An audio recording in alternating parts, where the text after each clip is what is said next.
আজকের গল্প নীল আতঙ্ক। নীল আতঙ্ক গল্পটি আমাদের স্মরণ করিয়ে দেয় পরাধীন ভারতের ইতিহাসে একটা অন্ধকার অধ্যায়ের কথা। শুরু হচ্ছে সত্যজিৎ রায়ের লেখা নীল আতঙ্ক।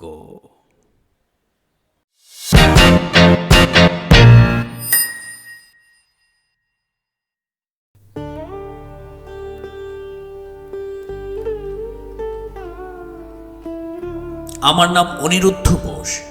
আমার বয়স 29। এখনো বিয়ে করিনি। আজ 8 বছর হলো আমি কলকাতার এক সদাগরি অফিসে চাকরি করছি। মাইনে যা পাই তাতে একা মানুষের দিব্যি চলে যায়। সর্দার শঙ্কর রোডে একটা ফ্ল্যাট ভাড়া নিয়ে আছি। দোতলায় 2খানা ঘর, দক্ষিণ খোলা। 2 বছরই হলো একটা অ্যাম্বাসেডর গাড়ি কিনেছি। সেটা আমি নিজেই চালাই। অফিসের কাজের বাইরে একটু আধটু সাহিত্য করার শখ আছে। আমার 3খানা গল্প বাংলা মাসিক পত্রিকায় বেরিয়েছে, চেনা মহলে প্রশংসাও পেয়েছে। তবে এটা আমি জানি যে কেবলমাত্র লিখে রোজগার করার ক্ষমতা আমার নেই। গত কয়েক মাসে লেখা একদম হয়নি, তবে বই পড়েছি অনেক। আর তার সবই বাংলাদেশে নীলের চাষ সম্পর্কে। এ বিষয়ে এখন আমাকে একজন অথরিটি বলা চলে।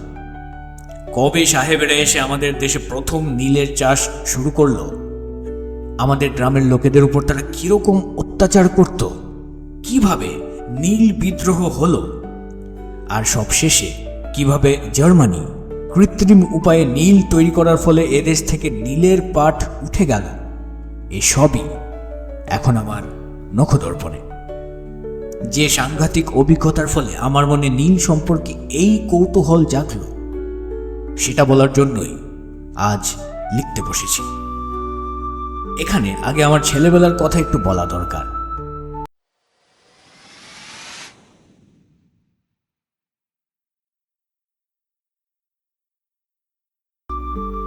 আমার বাবা মুঙ্গেরের নামকরা ডাক্তার ছিলেন। ওখানে আমার জন্ম, আর ওখানের এক মিশনারি স্কুলে আমার ছেলেবেলার পড়াশোনা। আমার এক দাদা আছেন, আমার চেয়ে 5 বছরের বড়। তিনি বিলেতে গিয়ে ডাক্তারি পাশ করে লন্ডনের কাছেই গর্ডনস গ্রিন বলে এক জায়গায় হাসপাতালের সঙ্গে যুক্ত হয়ে কাজ করছেন। দেশে ফেরার বিশেষ ইচ্ছে আছে বলে মনে হয় না। আমার যখন 16 বছর বয়স, তখন বাবা মারা যান। আর তার কয়েক মাস পরেই আমি মাকে নিয়ে কলকাতায় এসে আমার বড় মামার বাড়িতে উঠি। মামা বাড়িতে থেকে আমি সেন্ট জেভিয়ার্স থেকে বিএ পাশ করি। তারপর একটা সাময়িক ইচ্ছে হয়েছিল সাহিত্যিক হবার, কিন্তু মার ধমকানিতে চাকরির চেষ্টা দেখতে হলো। বড় মামার সুপারিশে চাকরিটা হলো, তবে আমারও যে কিছুটা কৃতিত্ব ছিল না তা নয়। ছাত্র হিসেবে আমার রেকর্ডটা ভালোই, ইংরেজিটাও বেশ গড়গড় করে বলতে পারি। আর তাছাড়া আমার মধ্যে একটা আত্মনির্ভরতা ও স্মার্টনেস আছে, যেটা ইন্টারভিউর সময় নিশ্চয়ই আমাকে সাহায্য করেছিল। মুঙ্গেরের ছেলেবেলার কথাটা বললে হয়তো আমার চরিত্রের একটা দিক বুঝতে সাহায্য করবে। কলকাতায় এক নাগাড়ে বেশি দিন থাকতে আমার প্রাণ হাঁপিয়ে ওঠে।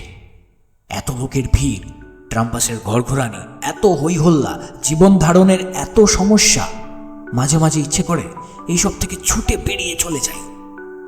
আমার গাড়িটা কেনার পর কয়েকবার এটা করেওছি। ছুটির দিনে একবার ডায়মন্ড হারবারে, একবার পোর্ট ক্যানিং, আর একবার দমদমের রাস্তা দিয়ে সেই একেবারে হাসনাবাদ পর্যন্ত ঘুরে এসেছি। একাই গিয়েছি প্রতিবার, কারণ এ ধরনের আউটিংয়ে উৎসাহ প্রকাশ করার মতো কাউকে খুঁজে পাইনি। এ থেকে বোঝাই যাবে যে কলকাতা শহরে সত্যি করে বন্ধু বলতে আমার তেমন কেউ নেই। তাই প্রমোদের চিঠিটা পেয়ে মনটা খুশিতে ভরে উঠল। প্রমোদ ছিল আমার মুঙ্গেরের সহপাঠী। আমি কলকাতায় চলে আসার পর বছর 4 আমাদের মধ্যে চিঠি লেখালেখি চলেছিল। তারপর বোধহয় আমার দিক থেকেই সেটা বন্ধ হয়ে যায়। হঠাৎ একদিন অফিস থেকে ফিরতেই চাকর গুরুদাস বলল, মামা বাড়ি থেকে লোক সে একটা চিঠি দিয়ে গেছে। খামের উপর লেখা দেখেই বুঝলাম প্রমোদ দুমকা থেকে লিখছে। জঙ্গলি অফিস চাকরি করছি, কোয়ার্টার্স আছে, 3 থেকে ছুটি নিয়ে চলে আয়। ছুটি পাওনা ছিল বেশ কিছুদিনের, তাই যত শীঘ্র সম্ভব অফিসের কাজ গুছিয়ে নিয়ে গত 27 এপ্রিল, তারিখটা আজীবন মনে থাকবে, তল্পিতল্পা গুটিয়ে কলকাতার জঞ্জাল ও ঝঞ্ঝাট পেছনে ফেলে রওনা দিলাম দুমকার উদ্দেশ্যে। প্রমোদ অবশ্যই মোটর যোগে দুমকা যাবার কথা একবারও বলিনি, ওটা আমারই আইডিয়া। 200 মাইল রাস্তা, বড়জোর 5-5.5 ঘন্টার ধাক্কা, 10টার মধ্যে ভাত খেয়ে বেরিয়ে পড়বো, দিনের আলো থাকতে থাকতে পৌঁছে যাব, এই ছিল মতলব। কাজের বেলা গড়াতেই একটা হোঁচট খেতে হলো। রান্না তৈরি ছিল ঠিক সময়, কিন্তু ভাত খেয়ে সবে মুখে পানটা পুড়েছে, এমন সময় বাবার পুরনো বন্ধু মোহিত কাকা এসে হাজির। একে ভারভার্তিক লোক, তার উপর প্রায় 10 বছর পর দেখা। মুখ ফুটে কিছুতেই বলতে পারলাম না আমার তাড়া আছে। ভদ্রলোককে চা খাওয়াতেই হলো। তারপর ছাড়া 1 ঘন্টা তার সঙ্গে সুখ দুঃখের কাহিনী শুনতে হলো। মোহিত কাকাকে বিদায় দিয়ে গাড়িতে মাল তুলে যখন নিজে উঠতে যাচ্ছি, তখন দেখি আমার একতলার ভাড়াটে ভোলা বাবু তার 4 বছরের ছেলে পিন্টুর হাত ধরে কোত্থেকে যেন বাড়ি ফিরছে। আমায় দেখে বললেন, একা একা কোথায় পাড়ি দিচ্ছেন? আমার উত্তর শুনে ভদ্রলোক একটু উদ্বিগ্নভাবেই বললেন, এতটা পথ মোটরে একা যাবেন? অন্তত এই ট্রিপটার জন্য একটা ড্রাইভার বন্দোবস্ত করলে হতো না?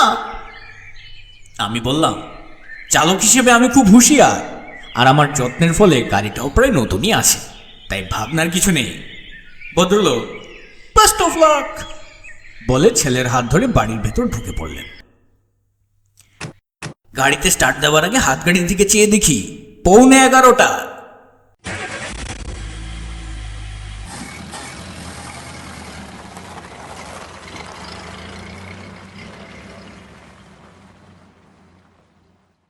হাওড়া দিয়ে না গিয়ে বালির ব্রিজের রাস্তা নেওয়া সত্ত্বেও চন্দননগর পৌঁছতেই লাগলো 1.5 ঘন্টা। এই 30টা মাইল পেরোতে এত ঝক্কি, রাস্তা এত বাজে ও আনরোম্যান্টিক যে মোটর যাত্রার প্রায় 16 আনা উৎসাহ উবে যায়। কিন্তু তার ঠিক পরেই শহর পেছনে ফেলে গাড়ি যখন ছোটে মাঠের মধ্য দিয়ে, তখন সেটা কাজ করে একেবারে ম্যাজিকের মতো। মন তখন বলে, এর জন্যই তো আশা। কোথায় ছিল একদিন এই চিমনির ধোয়া বর্জিত মসৃণ আকাশ, এই মাটির গন্ধ মেশানো মন মাতানো বিশুদ্ধ মেঠো বাতাস। 1:30 নাগাদ যখন বর্ধমানের কাছাকাছি পৌঁছেছি, তখন পেটে একটা খিদের ভাব অনুভব করলাম। সঙ্গে কমলা লেবু আছে, ফ্লাস্কে গরম চা আছে, কিন্তু মন চাইছে অন্য কিছু।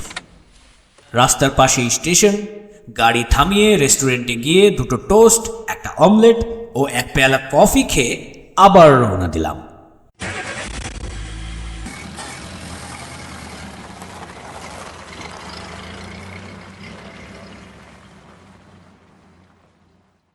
পথ বাকি এখনো 130 মাইল।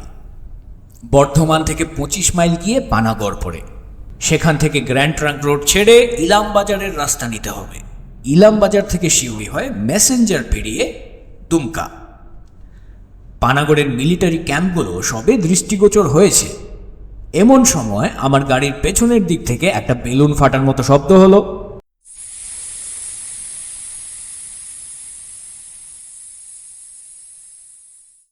আর সেই সঙ্গেই গাড়িটা একপাশে একটু কেঁদড়ে গেল।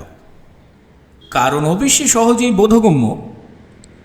গাড়ি থেকে নেমে সামনের দিকে যেয়ে বুঝতে পারলাম শহর এখনো কয়েক মাইল দূরে। কাছাকাছির মধ্যে কোনো মেরামতির দোকানের আশাটা মন থেকে মুছে ফেলতে হলো। সঙ্গে যে স্টেফনি ছিল না তা নয়, আর জ্যাক দিয়ে গাড়ি তুলে ফাটা টায়ার খুলে ফেলে তার জায়গায় নতুন টায়ার পরানো আমার অসাধ্য কিছু নয়। তবু এক্ষেত্রে পরিশ্রম এড়ানোর ইচ্ছেটা অস্বাভাবিক নয়। আর গ্র্যান্ড ট্রাঙ্ক রোডের মাঝখানে দাঁড়িয়ে গাড়িতে টায়ার পরাবো, পাশ দিয়ে হুশ হুশ করে অন্য কত গাড়ি বেরিয়ে যাবে, আর আমার শোচনীয় হাস্যকর অবস্থাটা তারা দেখে ফেলবে, এটা ভাবতে মোটেই ভালো লাগছিল না। কিন্তু কি আর করা, 10 মিনিট এদিক ওদিক চেয়ে ঘোরাফেরা করে গঙ্গা বলে কাজে লেগে পড়লাম। নতুন টায়ার লাগিয়ে ফাটা টায়ার ক্যারিয়ারে ভরে ডালা বন্ধ করে যখন সোজা হয়ে উঠে দাঁড়ালাম, তখন শার্টটা ঘামে ভিজে শরীরের সঙ্গে সেটে গেছে। ঘড়িতে দেখি 2:30টা বেজে গেছে। আবহাওয়াতে একটা গুমোট ভাব। ঘণ্টাখানেক আগেও সুন্দর হাওয়া বইছিল। গাড়ি থেকে দেখছিলাম বাঁশ ঝাড়ের মাথাগুলো নুয়ে নুয়ে পড়েছে। এখন চারদিক থমথমে। গাড়িতে ওঠার সময় পশ্চিমের আকাশে নিচের দিকে দূরের গাছপালার মাথায় একটা কালচে নীলের আভাস লক্ষ্য করলাম। মেঘ, ঝড়ের মেঘ কি কালবৈশাখী? ভেবে লাভ নেই, স্পিডোমিটারের কাঁটা আরো চড়াতে হবে। ফ্লাক্সটা খুলে খানিকটা গরম চা মুখে ঢেলে আবার রওনা দিলাম।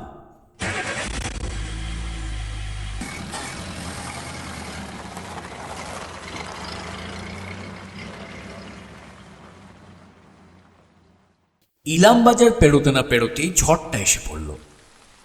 ঘরে বসে যে জিনিস চিরকাল সানন্দে উপভোগ করেছি, যার সঙ্গে তাল মিলিয়ে ভাব মিলিয়ে রবীন্দ্রনাথের কবিতা আবৃত্তি করেছি, গান করেছি, সেই জিনিসই খোলা মাঠের মধ্যে পিচের রাস্তায় চলন্ত গাড়িতে যে কি বিভীষিকার সৃষ্টি করতে পারে তা কল্পনাও করতে পারি না। চিরকালই বিদ্যুৎ জিনিসটা আমি সহ্য করতে পারি না। ওটাকে প্রকৃতির একটা শয়তানি বলে মনে হয়। অসহায় মানুষকে এক নির্মম রসিকতায় নাজেহাল করার ভাব নিয়ে যেন এই বাজের খেলা। এদিকে ওদিকে আচমকা বৈদ্যুতিক স্বরনিক্ষেপ, আর পর মুহূর্তে কর্ণপটাও বিদীর্ণ করার দামামা গর্জন। এক এক সময় মনে হচ্ছে যে আমার এই নিরীহ অ্যাম্বাসেডার গাড়িকেই তাক করে বিদ্যুৎ নিক্ষিপ্ত হচ্ছে, এবং আরেকটু মনোযোগ দিয়ে কাজটা করলেই লক্ষ্যভেদ হয়ে যাবে। এই দুর্যোগের মধ্যেই কোনো মতে যখন শিউরি ছাড়িয়ে মেসেঞ্জারের পথে পড়েছি, তখন হঠাৎ একটা বিস্ফোরণের শব্দ হলো, যেটাকে কোনো মতেই বজ্রপাত বলে ভুল করা চলে না।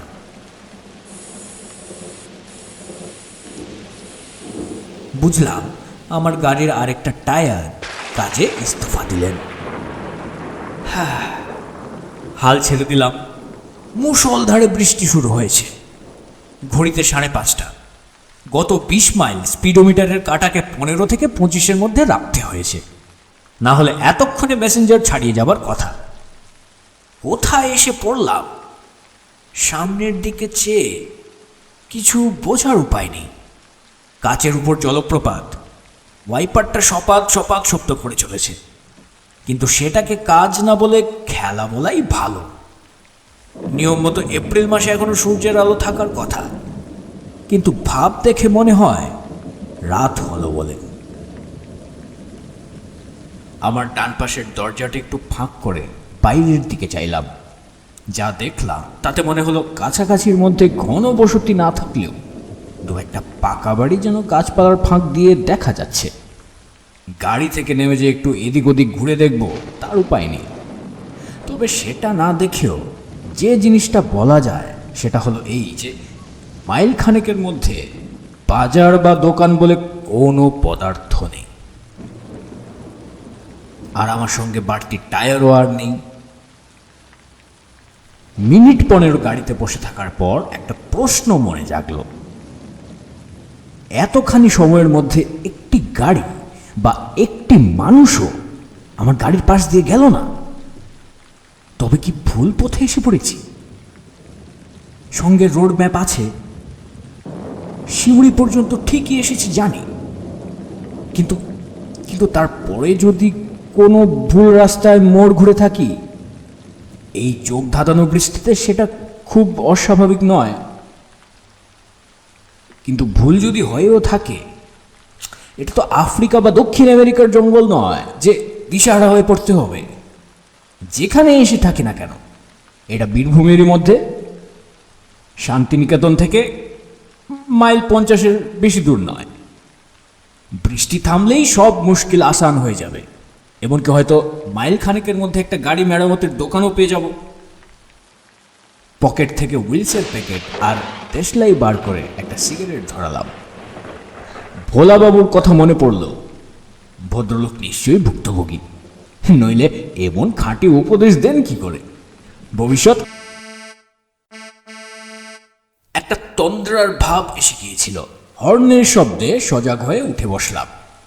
বৃষ্টিটা একটু ধরেছে, তবে অন্ধকারে গাঢ়তর। পিছন ফিরে দেখি একটা লরি এসে দাঁড়িয়েছে। হর্ন দিচ্ছে কেন? আমি কি রাস্তার পুরোটা দখল করে আছি নাকি? দরজা খুলে নেমে দেখি লরির দোষ নেই, টায়ার ফাটার সময় গাড়িটা খানিকটা ঘুরে গিয়ে রাস্তার পুরোটা না হলেও প্রায় অর্ধেকটা আটকে রেখেছে। লরি যাওয়ার জায়গা নেই। ও গাড়ি সাইড কিজিয়ে, সাইড কিজিয়ে। আমার অসহায় ভাব দেখেই বোধহয় পাঞ্জাবি ড্রাইভারটি নেমে এলেন। ক্যা হুয়া, পাঞ্চার? আমি ফরাসি কায়দায় কাঁধ দুটোকে একটু উঁচিয়ে আমার শোচনীয় অবস্থা বুঝিয়ে দিলাম। বললাম, আপনি যদি একটু হাত লাগান তাহলে এটাকে একপাশে সরিয়ে আপনার যাবার জায়গা করে দিতে পারি। এবার লরি থেকে পাইজির সহকারী নেমে এলেন। তিনজনে ঠেলে স্টিয়ারিং ঘুরিয়ে গাড়িটাকে একপাশে করে দিলাম। তারপর জিজ্ঞেস করে জানলাম যে এটা দুমকার রাস্তা নয়, আমি ভুল পথে এসে গেছি। তবে সেটা মাইল তিনেকের বেশি নয়, কাছাকাছির মধ্যে সারানোর কোনো দোকানও নেই। লরি চলে গেল। তার ঘর ঘর শব্দে মিলিয়ে আসার সঙ্গে সঙ্গে একটা বিশাল নৈশব্দের সৃষ্টি হলো, আর আমি বুঝলাম যে আমি অকুল পাথারে পড়েছি। আজ রাত্রের মধ্যে দুমকা পৌঁছানোর বিন্দু মাত্র সম্ভাবনা নেই, এবং রাতটা কিভাবে কাটবে তার কোনো ইঙ্গিত নেই। আশেপাশের ডোবা থেকে ব্যাঙের কোরাস আরম্ভ হয়েছে। বৃষ্টিটা কমের দিকে, অন্য সময় হলে মাটির সোনা গন্ধে মনটা মেতে উঠত, কিন্তু এই অবস্থায় নয়। আবার গাড়িতে উঠলাম, কিন্তু তাতেই বা কি লাভ? হাত পা ছড়িয়ে আরাম করার পক্ষে অ্যাম্বাসেডর গাড়ির মতো অনুপযুক্ত আর কিছু আছে কি? বোধ হয় না। আরেকটা সিগারেট ধরাতে যাব এমন সময় হঠাৎ পাশের জানলা দিয়ে একটা ক্ষীণ আলো এসে স্টিয়ারিং হুইলটার উপর পড়ল। আবার দরজা খুলে গলা বাড়িয়ে দেখি গাছের ফাঁক দিয়ে একটা আলোর চতুষ্কোণ দেখা যাচ্ছে। বোধ হয় জানালা। ধোয়ার কারণ আগুন, কেরোসিনের আলোর কারণ মানুষ, কাছাকাছি বাড়ি আছে এবং তাতে মানুষ আছে। টর্চটা নিয়ে গাড়ি থেকে নেমে পড়লাম। আলোর দূরত্ব বেশি নয়, আমার উচিত এগিয়ে গিয়ে অনুসন্ধান করা। একটা রাস্তাও রয়েছে, অপরিসর পথ, সেটা বোধহয় আলোরই দিক থেকে। আমি যে রাস্তায় আছি সেটা এসে পড়েছে। পথের দুপাশে গাছপালার বন, তলার দিকে আগাছার জঙ্গল। কুছ পড়ুয়া নেই। গাড়ির দরজা লক করে রওনা দিলাম। যতদূর সম্ভব খানাখন্দ বাঁচিয়ে জলকাদার মধ্য দিয়ে ছপাত ছপাত করে খানিক দূর হেঁটে একটা তেঁতুল গাছ পেরোতেই বাড়িটা চোখে পড়ল। বাড়ি বলা ভুল হবে, একখানা কি দেড়খানা ইটের ঘরের উপর একটা টিনের চালা। ফাঁকা করা দরজা দিয়ে ঘরের ভেতরে একটা জ্বালানো লণ্ঠন, একটা ধোঁয়াটে ভাব, আর একটা খাটিয়ার কোণ লক্ষ্য করলাম। কই হ্যাঁ?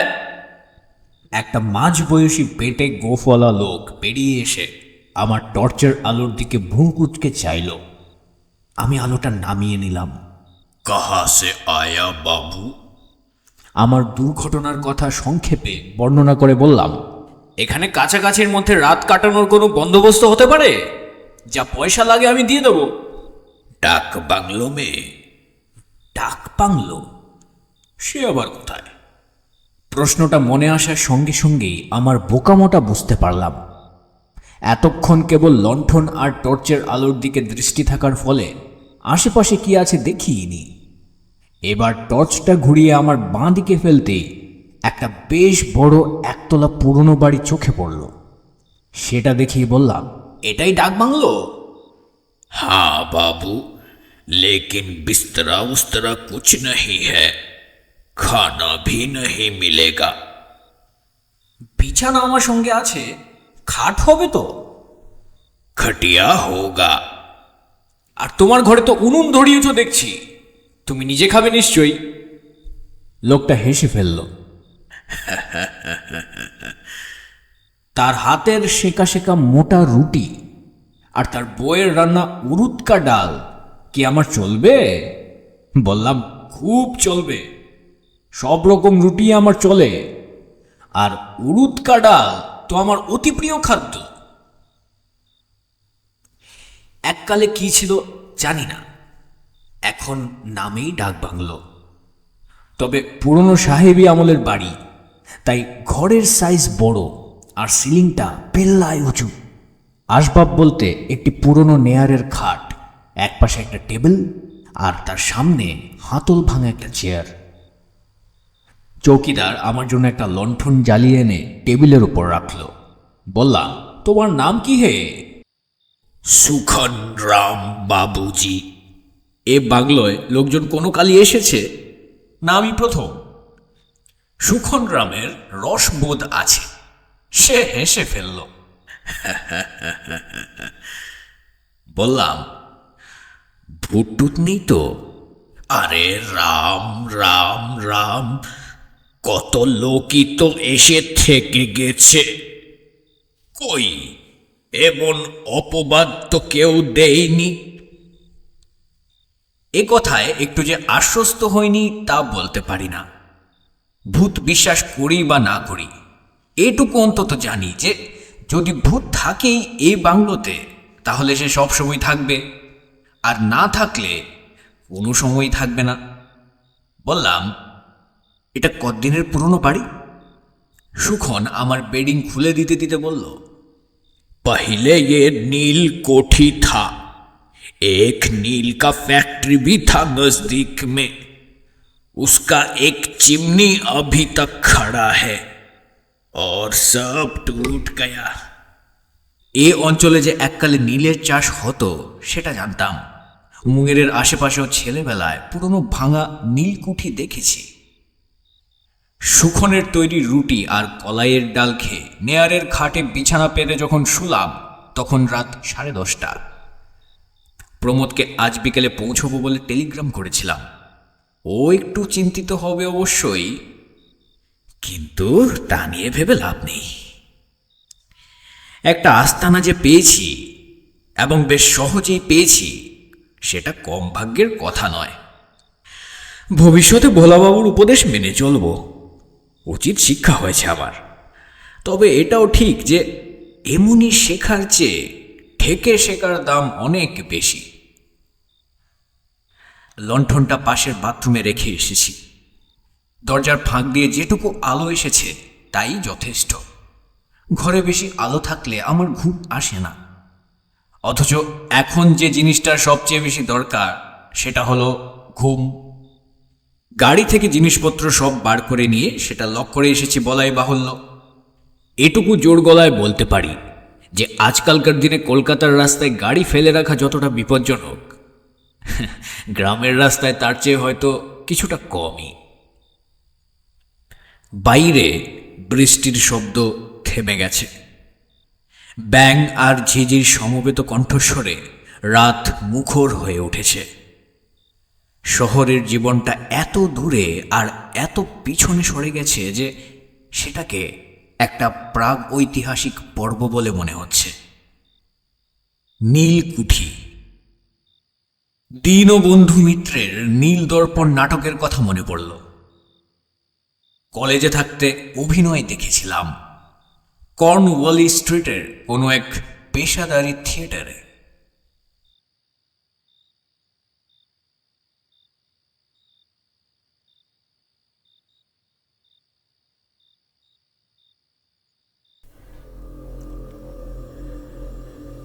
ঘুমটা হঠাৎ ভেঙে গেল। কতক্ষণ পর তা জানি না। দরজায় একটা খচ মচ শব্দ হচ্ছে, ভেতরে হুড়কো দেওয়া। বুঝলাম বাইরে থেকে কুকুর বা শেয়াল জাতীয় একটা কিছু নখ দিয়ে সেটাকে আঁচড়াচ্ছে।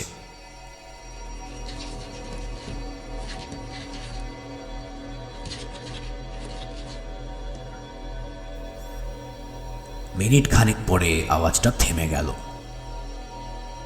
আবার সব চুপচাপ। চোখ বুঝলাম, কিন্তু সে অল্পক্ষণের জন্য। একটা কুকুরের ডাকে ঘুমটা একেবারে গেল।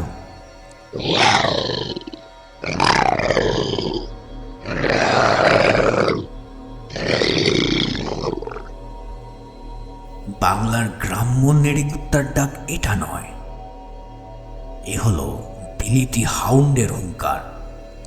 এ ডাক আমার অচেনা নয়। মুঙ্গেরের আমাদের বাড়ির দুটো বাড়ি পরেই মার্টিন সাহেবের বাড়ি থেকে রাত্রে এ ডাক শুনতে পেতাম। এ তল্লাটে এমন কুকুর কে পুষবে? একবার মনে হলো উঠে গিয়ে দরজা খুলে দেখি, কারণ কুকুরটা ডাকবাংলোর খুব কাছেই রয়েছে বলে মনে হচ্ছে। তারপর মনে হলো সামান্য একটা কুকুরের ডাক নিয়ে এতটা মাথা ঘামানোর কোনো মানেই হয় না। তার চেয়ে আবার ঘুমানোর চেষ্টা করে দেখা যাক। রাত কতটা হলো? জানলা দিয়ে অল্প চাঁদের আলো আসছে। শোয়া অবস্থাতেই বাঁ হাতটা তুলে মুখের সামনে আনতে বুকটা ধড়াস করে উঠল। হাতে ঘড়ি নেই, অথচ অটোমেটিক ঘড়ি। যত পরে থাকা যায় ততই ভালো বলে ওটা শোয়ার সময় কখনো খুলে শুই না। ঘড়ি কোথায় গেল? শেষটায় কি ডাকাতের রাস্তা না এসে পড়লাম নাকি? তাহলে আমার গাড়ির কি হবে? বালিশের পাশে হাতড়িয়ে টর্চটা খুঁজতে গিয়ে দেখি সেটাও নেই। এক লাফে বিছানা থেকে উঠে মাটিতে হাঁটু গেড়ে বসে খাটের নিচে তাকিয়ে দেখি সুটকেসটা উধাও। মাথা গরম হয়ে এলো। এর এক বিহিত করতেই হবে। হাঁক দিলাম, চৌকিদার, চৌকিদার। কোনো উত্তর নেই। বারান্দায় যাব বলে দরজার দিকে এগিয়ে খেয়াল হলো যে হুড়কোটাকে যেমন ভাবে লাগিয়ে শুয়েছিলাম ঠিক তেমনই আছে। জানলাতেও গড়াত, তবে চোর এলো কোথা দিয়ে? দরজার হুড়কোটা খুলতে আমার নিজের হাতের উপর চোখ পড়ে কেমন একটা খটকা লাগলো। হাতে কি দেয়াল থেকে চুল লেগেছে, না পাউডার জাতীয় কিছু? এমন ফ্যাকাশে লাগছে কেন? আর আমি তো গেঞ্জি পরে শুয়েছিলাম, তাহলে আমার গায়ে লম্বা হাতা সিল্কের শার্ট কেন? মাথা ঝিমঝিম করতে লাগলো। দরজা খুলে বাইরে এলাম। চৌকিদার, চৌকিদার। নিজের গলার স্বর চিনতে পারলাম না, উচ্চারণও না। যতই মিশনারি স্কুলে পড়ি না কেন, বাংলা উচ্চারণে উগ্র সাহেবিয়ানা আমার কোনোদিনই ছিল না। আর চৌকিদারি বা কোথায়? আর কোথায় বা তার ঘর? বাংলোর সামনে ধু ধু করছে মাঠ। দূরে আবছা একটা বাড়ি দেখা যাচ্ছে, তার পাশে একটা চিমনির মতো স্তম্ভ। চারিদিকে অস্বাভাবিক নিস্তব্ধতা। আমার পরিবেশ বদলে গেছে, আমি নিজেও বদলে গেছি। ঘরমাক্ত অবস্থায় ঘরে ফিরে এলাম। চোখটা অন্ধকারে অভ্যস্ত হয়ে গেছে। ঘরের সবকিছু এখন দেখতে পাচ্ছি। খাট আছে, তাতে মশারি নেই, অথচ আমি মশারি টাঙিয়ে শুয়েছিলাম। বালিশ যেটা রয়েছে সেটাও আমার নয়, আমারটা ছিল সাধারণ। এটার পাশে বাহুরের কুচি দেওয়া বর্ডার। খাটের ডান দিকের দেওয়ালের সামনে সেই টেবিল, সেই চেয়ার, কিন্তু তাতে প্রাচীনত্বের কোনো চিহ্ন নেই। আবছা আলোতেও তার বার্নিশ করা কাঠটা ঝকঝক করছে। টেবিলের উপর রাখা রয়েছে লণ্ঠন নয়, পাহাড়ের শেডওয়ালা কাজ করা কেরোসিন ল্যাম্প। আরো জিনিসপত্র রয়েছে ঘরে, সেগুলো ক্রমে দৃষ্টিগোচর হলো। এক কোনায় দুটো ট্রাঙ্ক, দেয়ালে একটা আলনা, তার থেকে ঝুলছে একটা কোট, একটা অদ্ভুত অচেনা ধরনের টুপি, আর একটা হান্টার চাবুক। আলনার নিচে একজোড়া হাঁটু অব্দি উঁচু জুতো, যাকে বলে গলশেষ। জিনিসপত্র ছেড়ে আরেকবার আমার নিজের দিকে দৃষ্টি দিলাম। এর আগে শুধু সিল্কের শার্টটা লক্ষ্য করেছিলাম, এখন দেখলাম তার নিচে রয়েছে সরু চাপা প্যান্ট, আরো নিচে মোজা। পায়ে জুতো নেই, তবে খাটের পাশেই দেখলাম একজোড়া কালো চামড়ার বুট রাখা রয়েছে। আমার ডান হাতটা এবার আমার মুখের উপর বুলিয়ে বুঝতে পারলাম শুধু গায়ের রং ছাড়াও আমার চেহারার আরো পরিবর্তন হয়েছে। এত চোখা নাক, এত পাতলা ঠোঁট আর আর সরু চোয়াল আমার নয়। মাথায় হাত দিয়ে দেখি ঢেউ খেলানো চুল পেছনে কাঁধ অব্দি নেমে এসছে, কানের পাশে চুলপি নেমে এসছে প্রায় চোয়াল পর্যন্ত। বিস্ময় আর আতঙ্কের সঙ্গে সঙ্গে একটা উগ্র কৌতূহল হলো আমার নিজের চেহারা দেখার জন্য। কিন্তু আয়না, আয়না কোথায়? রুদ্ধশ্বাসে দৌড়ে গিয়ে এক ধাক্কায় বাথরুমের দরজাটা খুলে ভেতরে ঢুকলাম।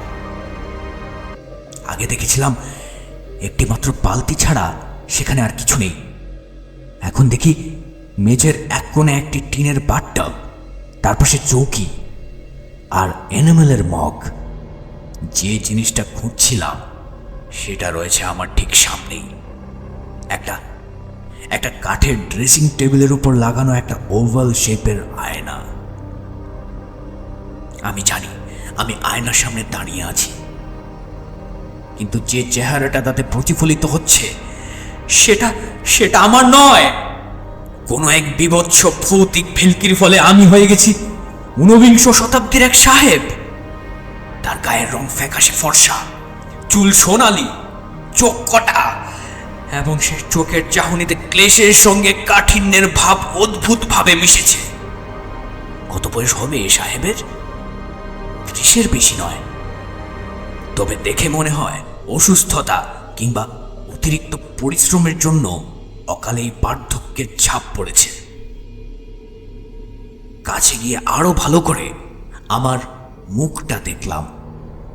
চেয়ে থাকতে থাকতে একটা গভীর দীর্ঘশ্বাস বুকের ভেতর থেকে উঠে এলো। এ আমার কণ্ঠস্বর নয়, এই দীর্ঘশ্বাসও সাহেবেরই মনের ভাব ব্যক্ত করছে। আমার নয়, আমার নয়, আমার নয়, আমার নয়।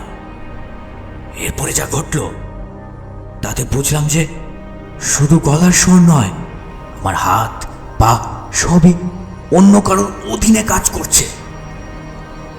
কিন্তু আশ্চর্য এই যে আমি অনিরুদ্ধ বোস যে বদলে গেছি, সে জ্ঞানটা আমার আছে, অথচ এই পরিবর্তনটা ক্ষণস্থায়ী না চিরস্থায়ী? এ থেকে নিজের অবস্থায় ফিরে আসার কোনো উপায় আছে কি না তা আমার জানা নেই। বাথরুম থেকে শোয়ার ঘরে ফিরে এলাম। আমার রাইটিং টেবিলে চোখ পড়ল।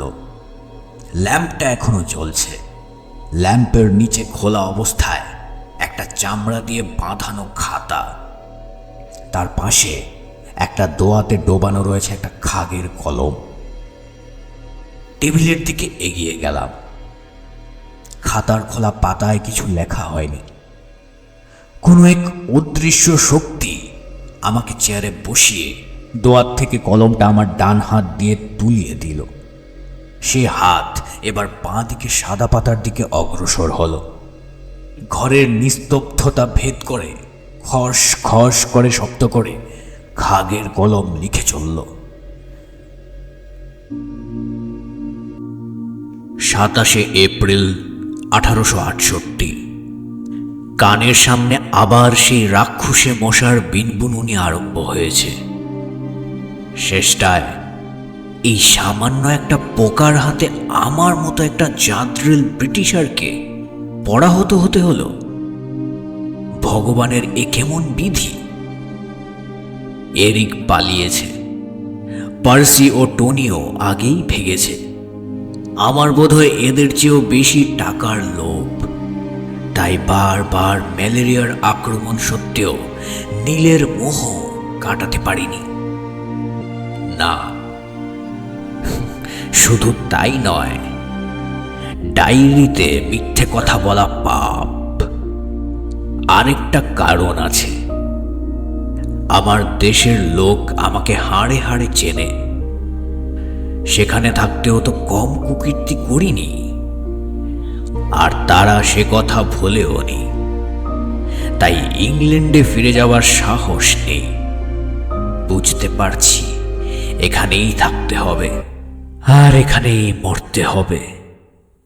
মেরি আর আমার 3 বছরের শিশু সন্তান টবির কবরের পাশেই আমার স্থান হবে।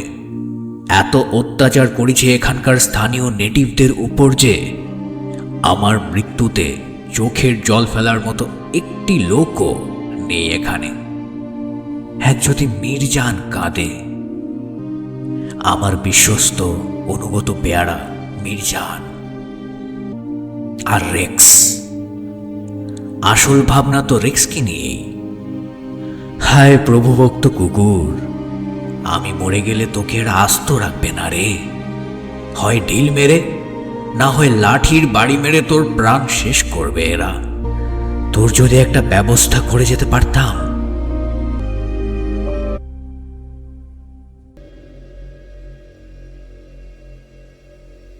আর লিখতে পারলাম না, হাত কাঁপছে।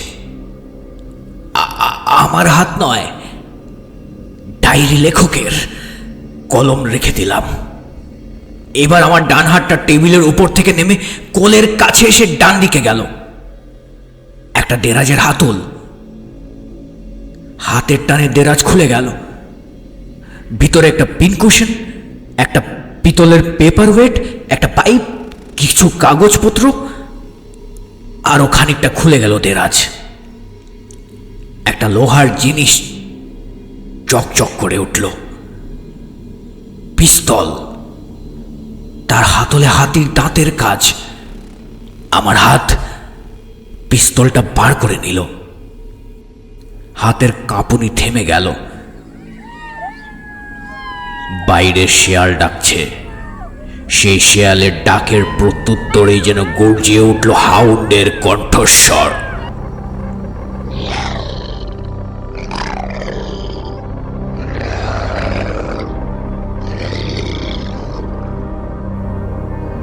চেয়ার ছেড়ে উঠে দরজার দিকে গেলাম।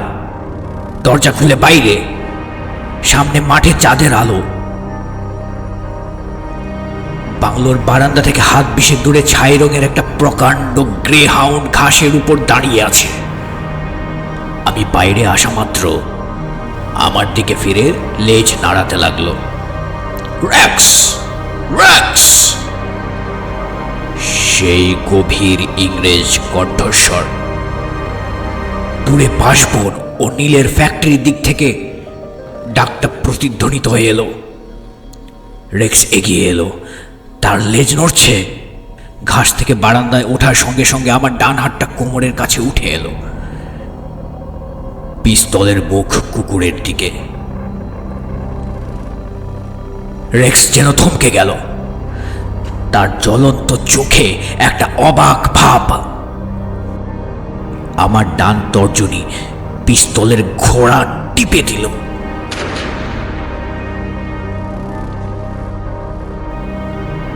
বিস্ফোরণের সঙ্গে একটা চোখ ঝলসানো আলো, একটা ধোঁয়া, আর একটা চারিদিকে ছড়িয়ে পড়া বারুদের গন্ধ।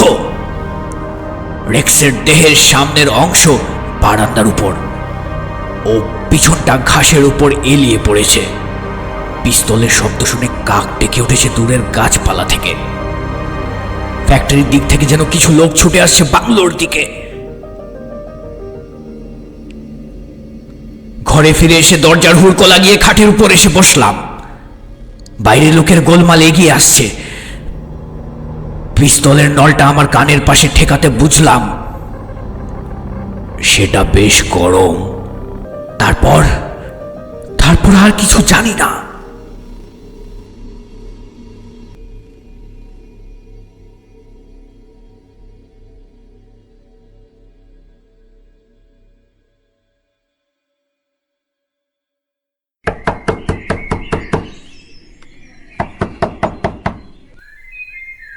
দরজা ধাক্কা নিতে ঘুম ভেঙে গেল।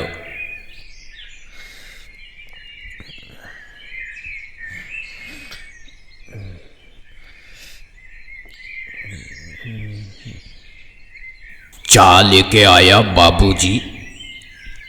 ঘরে দিনের আলো। চিরকালের অভ্যেস মতো দৃষ্টি আপনা থেকেই বাঁ হাতের কবজির দিকে চলে গেল। 6:13। ঘড়ি চোখের আরো কাছে আনলাম, কারণ তারিখটাও দেখা যায় এতে। 28শে এপ্রিল। বাইরে থেকে সুখনরাম বলছে, আপ आपका गाड़ी ठीक हो गया बाबूजी।